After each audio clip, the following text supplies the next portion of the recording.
I want you to guess how many thousands of dollars we've spent on couples therapy because of the dishes.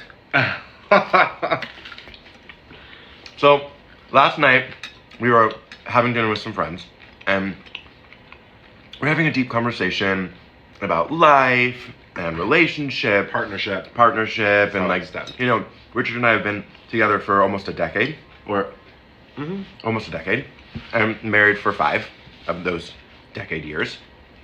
And when we first started in our relationship, we decided to give ourselves the gift of relationship counseling to really learn how to communicate.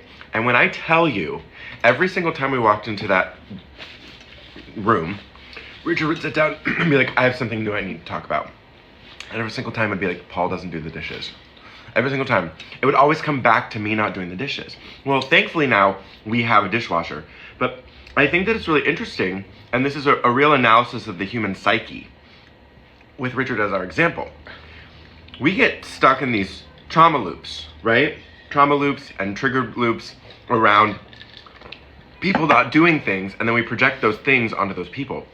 Richard, I did the dishes yesterday and you didn't even notice. No, you did not. You didn't. You haven't done a dish in about 5 years. What are you talking about? I've dished you some sass. Mm-hmm. So the key is really communicating expectations. Like, what do you want? So while we were at dinner, I had communicated, That was mine. not anymore. It looks so good. I had communicated, hey, would you be willing to do, X, Y, Z? And he didn't do it. Or he did it he did like 25% of it. Here's the thing.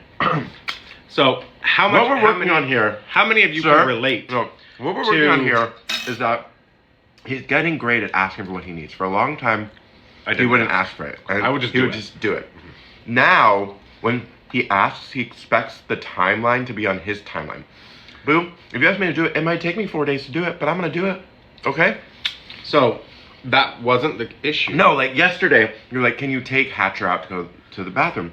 And I said, of course. And 30 seconds had passed, and he was already almost out the door with him because I hadn't jumped to do it this time. I'm busy. Oh, okay. I'm doing things. What happened when I said, hey, your friends are coming to town. Please make sure everything is set up for them. Did he do that? No, ma'am. They were literally like standing around wanting to go to sleep. No. And Paul's like, everything was Where's already on the everything? bed, on the couch, ready for them to sleep. Who did They just that? need a pillow. who did that? I don't remember. Listen, That's what I thought.